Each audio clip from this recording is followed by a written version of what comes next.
আসসালামু আলাইকুম প্রিয় চাকরি প্রত্যাশী ভাই ও বন্ধুদের জন্য আবারও নতুন একটি চাকরির নিয়োগ নিয়ে হাজির হলাম। তো মূলত এই চাকরিতে কি কি শিক্ষার যোগ্যতা লাগবে, কত টাকা পেমেন্ট করতে হবে, আবেদনটি কবে থেকে শুরু হবে এবং শেষ হবে, A to Z আলোচনা করব। তো ভিডিওটি স্কিপ না করে সম্পূর্ণ দেখতে থাকুন।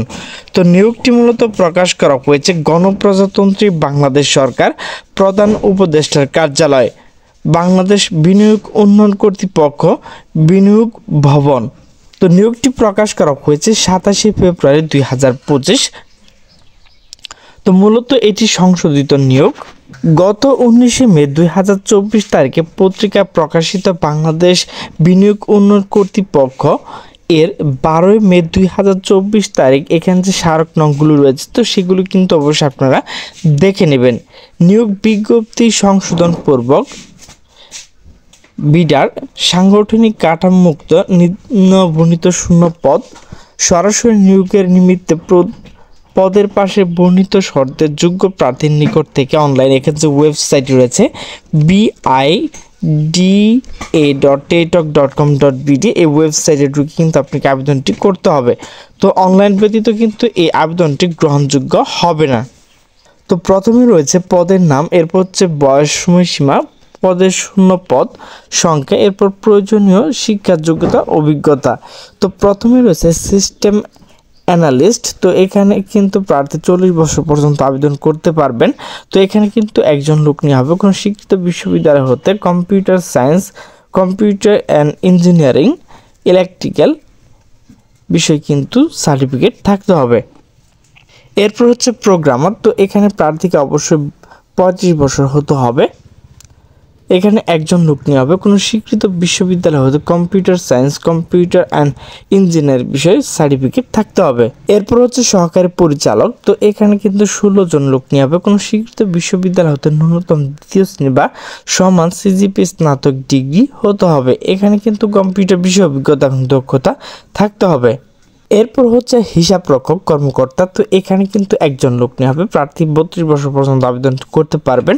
কোনো স্বীকৃত বিশ্ববিদ্যালয় হতে বাণিজ্য বিভাগে স্নাতক ডিগ্রি হতে হবে। এখানে কম্পিউটার বিষয়ে অভিজ্ঞতা এবং দক্ষতা থাকতে হবে। এরপর হচ্ছে জনসংযোগ কর্মকর্তা। তো এখানে কিন্তু একজন লোক নেওয়া হবে কোনো স্বীকৃত বিশ্ববিদ্যালয় হতে পাবলিক রিলেশন, গণসংযোগ ও সাংবাদিকতা, আন্তর্জাতিক সম্পর্কে ইংরেজি বিষয় ন্যূনতম দ্বিতীয় শ্রেণী বা সমান CGPA স্নাতক ডিগ্রি হতে হবে। এখানে কিন্তু কম্পিউটার বিষয়ে অভিজ্ঞতা এবং দক্ষতা থাকতে হবে। এরপর হচ্ছে সহকারী প্রোগ্রামার। তো এখানে কিন্তু 32 বছর পর্যন্ত আবেদন করতে পারবেন। এখানে একজন লোক নিয়ে হবে কোনো স্বীকৃত বোর্ড হতে computer science and computer engineering বিষয়ে সার্টিফিকেট থাকতে হবে। এরপর হচ্ছে ফোরম্যান। তো এখানে একজন লোক নেওয়া হবে। প্রার্থী কিন্তু 32 বছর আবেদন করতে পারবেন কোনো স্বীকৃত ইনস্টিটিউট বা প্রতিষ্ঠান হতে অটোমোবাইল ইঞ্জিনিয়ারিং 4 বছর অভিজ্ঞতা থাকতে হবে। এখানে কিন্তু কম্পিউটার বিষয়ে অভিজ্ঞতা এবং দক্ষতা থাকতে হবে। এরপর মেনটেন্স সহকারী। তো এখানে কিন্তু একজন লোক নেওয়া হবে। প্রার্থীকে অবশ্যই 32 বছর হতে হবে কোনো স্বীকৃত ইনস্টিটিউট বা স্বীকৃত প্রতিষ্ঠান কম্পিউটার সায়েন্স বিষয় ন্যূনতম দ্বিতীয় শ্রেণী বা সমান CGPA স্নাতক ডিগ্রি হতে হবে। এখানে কম্পিউটার বিষয়ে অভিজ্ঞতা এবং দক্ষতা থাকতে হবে। এরপর হচ্ছে লাইব্রেরিয়ান। তো এখানে কিন্তু একজন লোক নেওয়া হবে। প্রার্থীকে অবশ্যই 32 বছর হতে হবে কোনো স্বীকৃত বিশ্ববিদ্যালয় হতে গ্রন্থকার বিজ্ঞান বিষয় ন্যূনতম দ্বিতীয় শ্রেণী বা সমান CGPA স্নাতক ডিগ্রি হতে হবে। এখানে কিন্তু কম্পিউটার বিষয়ে অভিজ্ঞতা এবং দক্ষতা থাকতে হবে।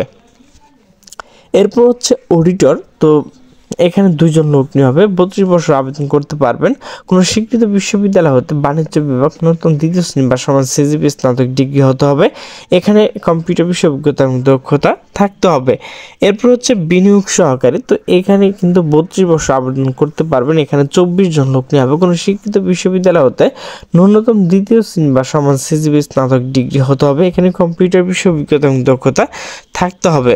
এরপর হচ্ছে অভ্যর্থনাকারী। তো এখানে একজন লোক নেওয়া হবে। প্রার্থী 32 বছর আবেদন করতে পারবেন কোনো স্বীকৃত বিশ্ববিদ্যালয় ন্যূনতম দ্বিতীয় শ্রেণী বা সমান CGPA স্নাতক ডিগ্রি হতে হবে। এখানে কিন্তু কম্পিউটার বিষয়ে অভিজ্ঞতা এবং দক্ষতা থাকতে হবে।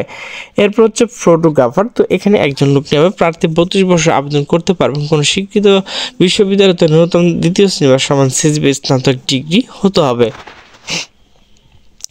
এরপর হচ্ছে লাইব্রেরি সহকারী, তো এখানে একজন লোক নেওয়া হবে, প্রার্থীকে অবশ্যই 32 বছর হতে হবে, কোনো শিক্ষিত বিশ্ববিদ্যালয় হতে নতুন তৃতীয় শ্রেণীর বা সমান সিজিপিএ স্নাতক ডিগ্রি হতে হবে। এখানে কিন্তু কম্পিউটার বিষয়ে অভিজ্ঞতা এবং দক্ষতা থাকতে হবে। এরপর হচ্ছে অফিস সহায়ক, তো এখানে কিন্তু 55 জন লোক নেওয়া হবে, কোনো শিক্ষিত বোর্ড হতে মাধ্যমিক স্কুল সার্টিফিকেট অর্থাৎ এসএসসি পাশে আপনি আবেদনটি করতে পারবেন। তো এখন আলোচনা করব শর্তাবলী। তো বিগত 19 মে 2024 তারিখে দৈনিক কালের কণ্ঠ, দৈনিক সময়কাল ও দৈনিক ইত্তেফাক এবং সকল প্রার্থী ইতিমধ্যে আবেদন করেছেন তাদের কিন্তু আবেদন করার প্রয়োজন নাই। অনলাইন আবেদন সময়সীমা, তো অনলাইন আবেদন পূরণ ও পরীক্ষার ফি জমাদান শুরুর তারিখ ও সময় 4 মার্চ 2025 খ্রিস্টাব্দ সকাল 10টা থেকে মূলত আবেদনটি শুরু হবে। তো আবেদনটি কবে থেকে শেষ হবে? তো 3 এপ্রিল 2025 বিকাল 5টায় কিন্তু এই আবেদনটি শেষ হবে। তো ভিউয়ার্স, এখানে কিন্তু আপনাকে ছবি এবং স্বাক্ষর আপলোড করতে হবে। তো অনলাইন আবেদন প্রার্থী তার রঙিন ছবি 300x300 পিক্সেল, এর এমবি অবশ্যই 100 KB হতে হবে, 300x80 এটি কিন্তু স্বাক্ষর, এর এমবি অবশ্যই 60 KB হতে হবে।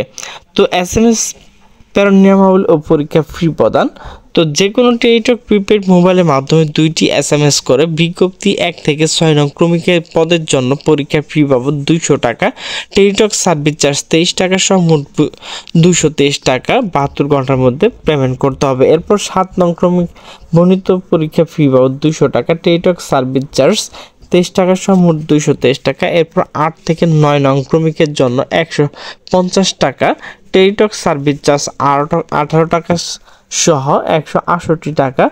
এরপর 10 থেকে 14 নং ক্রমিকের জন্য 100 টাকা, টেলিটক সার্ভিস চার্জ 12 টাকা সহ মোট 112 টাকা।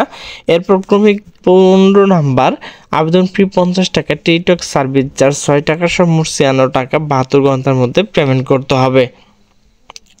প্রতিবন্ধী এবং শারীরিক প্রতিবন্ধী যারা রয়েছে তারা কিন্তু 50 টাকা দিয়ে এই আবেদনটি করতে পারবেন। তো ভিউয়ার্স, কীভাবে টাকা পেমেন্ট করবেন?